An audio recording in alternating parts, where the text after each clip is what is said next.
Viewers, বিভিন্ন বিদ্যালয় থেকে আগত শিক্ষক শিক্ষয়িত্রীবৃন্দ সহ একত্র হয়ে আজ মানববন্ধন হচ্ছে। এই মানববন্ধনে আমরা কি করছি না করছি, শিক্ষকবৃন্দ কি বলছেন সবকিছু সরাসরি উপভোগ করুন। বাংলাদেশ শিক্ষক সমিতি নোয়াখালী জেলা শাখার সংগ্রামী সভাপতি জনাব মোহাম্মদ আবুল কাসেমের অনুমতিক্রমে আমি পরবর্তী কার্যক্রম আমার পরিচালনার জন্য আমি ওনার কাছ থেকে অনুমতি প্রাপ্ত হয়ে মাইক্রোফোন হাতে নিয়েছি। আমাদের এই মানববন্ধনে উপস্থিত সকল স্তরের কেন্দ্রীয় নেতৃবৃন্দ যারা নোয়াখালী সদরে রয়েছেন, এর পাশাপাশি যারা বিভিন্ন উপজেলা থেকে এসেছেন, আমি তাদেরকে সদর উপজেলার পক্ষ থেকে স্বাগত জানাচ্ছি, ধন্যবাদ জানাচ্ছি, কৃতজ্ঞতা জানাচ্ছি। এমনি রমজান এটা আমাদের কাছে ছিল অপ্রত্যাশিত। বিশেষ করে আমাদের ন্যায্য দাবি আদায়ের লক্ষ্যে যুগের পর যুগ এরকম রাস্তায় আমরা আমাদের সংগ্রাম চালিয়ে যাব। এটা কোনো উন্নত দেশে অথবা কোনো সভ্য দেশে এটা কাঙ্ক্ষিত নয়। আমরা প্রত্যাশা করি এরকম ঘটনা থেকে নিশ্চয়ই আমরা মুক্তি পাব। অত্যন্ত দুঃখের বিষয়, এই যে জুলাই গণ অভ্যুত্থান সেটা বৈষম্যের বিরুদ্ধে হয়েছে। অত্যন্ত পরিতাপের বিষয়ে আমরা এই দেশের আপামর জনসাধারণের কল্যাণে শিক্ষা ব্যবস্থা জাতীয়করণের দাবি করে আসছি। আমাদের দুর্ভাগ্য, বৈষম্যের বিরুদ্ধে লড়াই সংগ্রাম করে ব্রিটিশ দেশ থেকে বিতাড়িত হয়েছে, পাকিস্তানকে এদেশের মানুষ বিতাড়িত করেছে বৈষম্যের বিরুদ্ধে সংগ্রাম করে।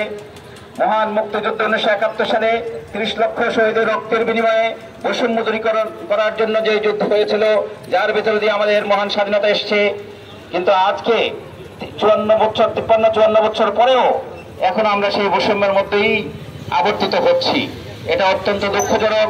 একটা দেশের শিক্ষা ব্যবস্থা হবে সার্বজনীন, একটা দেশের শিক্ষা ব্যবস্থা হবে সকল রকমের বৈষম্য মুক্ত। কিন্তু এরপরে সেই সরকারি শিক্ষা প্রতিষ্ঠানের প্রধান শিক্ষকদের বেতন ভাগ করা হলো 6ষ্ঠ গ্রেডে, আমাদেরকে রাখা হলো 7ম গ্রেডে। এই রকম একটি বৈষম্য, এটা অত্যন্ত লজ্জার এবং আমরা এর বিরুদ্ধে তীব্র প্রতিবাদ করছি। আজকের এই অনুষ্ঠানে অত্যন্ত প্রখর রোদের মধ্যে দাঁড়িয়ে আমাদের শিক্ষক বন্ধুরা এখানে আমাদের সাথে সমবেত হয়েছেন।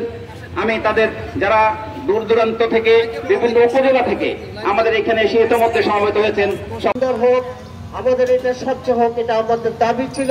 তাই বলে ইএফটির নাম করে আমাদেরকে এই পর্যন্ত ভুগতে হবে, এটা আমাদের ধারণা ছিল না।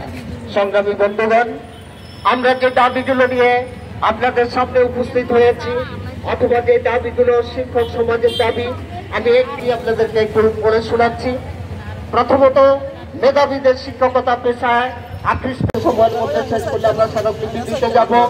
সংগ্রামী বন্ধুগণ, অন্যান্য পেশাজীবী সংগঠনের চেয়ে শিক্ষক সংগঠনের এই মানববন্ধন অথবা যে কোনো কর্মসূচি আমরা অত্যন্ত সুশৃঙ্খলভাবে জীবন দেওয়ার পরেও আজকে শিক্ষক সমাজ বৈষম্যের শিকার। এই বৈষম্য দূর করার জন্য বর্তমান সরকার আশু পদক্ষেপ গ্রহণ করবে, এটা হচ্ছে আজকে আমাদের প্রাণের দাবি। আমরা চাই শিক্ষক সমাজের মধ্যে সরকারি বেসরকারি এই পার্থক্য, আজকে শিক্ষকতা পেশায় মেধাবীরা না আসার কারণে যেই উন্নত আধুনিক বাংলাদেশ গড়ার স্বপ্ন সরকার দেখে, কিন্তু সে উন্নত আধুনিক বাংলাদেশ গড়ার জন্য শিক্ষকদেরকে অবহেলিত করে, তাদেরকে বঞ্চিত করে এখানে প্রকাশ করছেন। আমি বিশেষ করে এখানে যারা কেন্দ্রীয় নেতৃবৃন্দ রয়েছেন, আমাদের সম্মানিত কেন্দ্রীয় সভাপতি, কেন্দ্রীয় উপদেষ্টা সহ কেন্দ্রীয় অনেক নেতৃবৃন্দ পর্যায়ে আমাদের শিক্ষকদের যে প্রাণের দাবি, যেটা আমরা বুঝতে পারছি, দেখতে পাচ্ছি, সেটি হচ্ছে আমরা এরকম সোজা আঙ্গুলি খেয়ে ওঠার মতো এরকম আন্দোলন সংগ্রামে সরকার কর্ণপাত করবে না।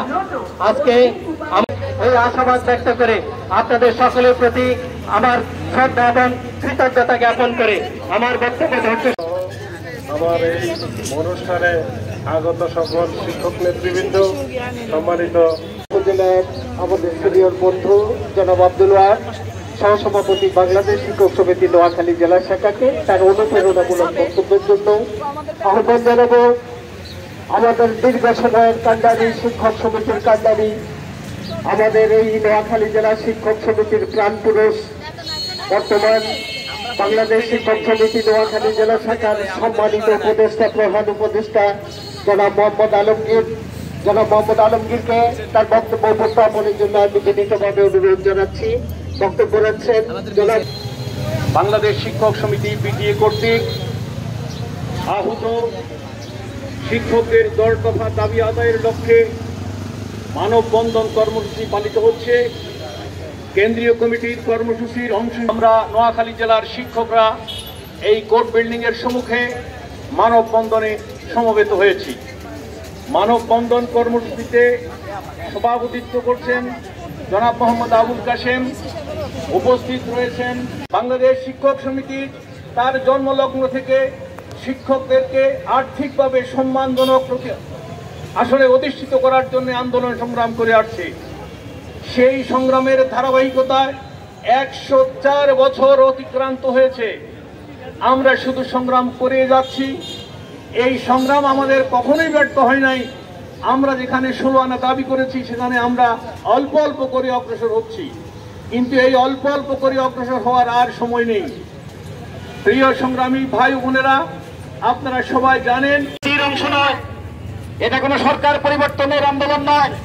এটা হচ্ছে রাষ্ট্রকে একটি সুসংগত, একটি সমৃদ্ধ রাষ্ট্র করে তোলার জন্য যেই পক্ষটি কথা বলার কথা, বাংলাদেশের শিক্ষক সমাজ যাদেরকে জাতির বিবেক বলা হয়, তারা যখন কথা দেওয়ার দাবি জানাচ্ছি, পূর্ণাঙ্গ বাড়ি ভাড়া দেওয়ার দাবি জানাচ্ছি, পূর্ণাঙ্গ মেডিকেল ভাতা দেওয়ার দাবি জানাচ্ছি, অর্থাৎ সব মিলিয়ে ব্যবস্থা গ্রহণ করা হোক, শিক্ষা কমিশন গঠন করা হোক এবং শিক্ষার একটা সুব্যবস্থা করা হোক, যা থেকে শিক্ষার যে কুসংস্কার এবং অনিয়ম, অনাচার, অত্যাচার কর্মসূচিতে অংশগ্রহণ করার জন্য তাদের প্রতি ধন্যবাদ এবং কৃতজ্ঞতা জানাচ্ছি। ইলেকট্রনিক ও প্রিন্ট মিডিয়ার বন্ধুদের সাথে কষ্ট স্বীকার করে প্রদানের জন্য যাব। আপনারা অপেক্ষা করুন। আমরা এসেই আপনাদের সভাপতির আলোকে 5 মিনিটের মধ্যে আমরা ফিরে এসে এদেরকে আমাদের আজকের অনুষ্ঠানের সমাপ্তি ঘোষণা করে ধন্যবাদ এবং কৃতজ্ঞতা প্রদানের মাধ্যমে বিদায় দেব। একটু অপেক্ষা করবেন। আপনারা আমাদের স্মারকলিপি প্রদানের পরে আমাদের কমিটির সহ সম্পাদক জনাব মাইনুদ্দিন এবং সাংগঠনিক সম্পাদক জনাব আব্দুল বাকেরের সাথে আমরা যেখানে দাঁড়িয়েছি এর দক্ষিণ পাশে জল তরঙ্গ যে ঘরটি আছে ওখানে দেখা করে যাবেন।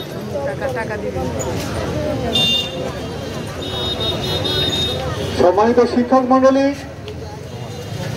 শিক্ষা ব্যবস্থা তথা মাধ্যমিক শিক্ষা জাতীয়করণের লক্ষ্যে নেতৃবৃন্দ জেলা প্রশাসক মহোদয়ের কাছে স্মারকলিপি প্রদান করে আমাদের মাঝে এসে উপস্থিত হয়েছেন। আমরা সভাপতি মহোদয়ের কাছ থেকে স্মারকলিপি প্রদান সংক্রান্ত বিষয়ে তার বক্তব্য এবং সমাপনী বক্তব্য শুনে আমাদের আজকের এই অনুষ্ঠান সমাপ্তি ঘোষণা করব। ইতিমধ্যে আমাদের কেন্দ্রীয় সহসভাপতি জনাব বিএম আব্দুল আলিম, জেলা সভাপতি জনাব মোহাম্মদ আবুল কাশেম সহ মাননীয় জেলা প্রশাসক মহোদয়ের কাছে স্মারকলিপি দিয়েছেন। মাননীয় জেলা প্রশাসক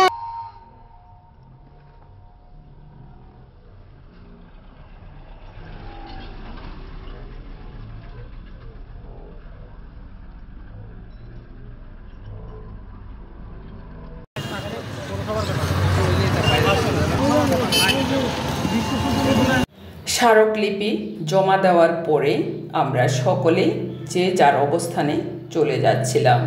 তো সেই মুহূর্তে আমাদের বিদ্যালয়ের কিছু শিক্ষক শিক্ষয়িত্রীবৃন্দ ছিলেন, ওনাদেরকে সহ একত্রে ভিডিও ধারণ করে আমরা বাসার দিকে রওনা দিচ্ছিলাম। ভিউয়ার্স, আজকের ভিডিওটি ভালো লেগে থাকলে লাইক কমেন্ট সাবস্ক্রাইব করে আমার পাশে থাকুন। ধন্যবাদ সকলকে।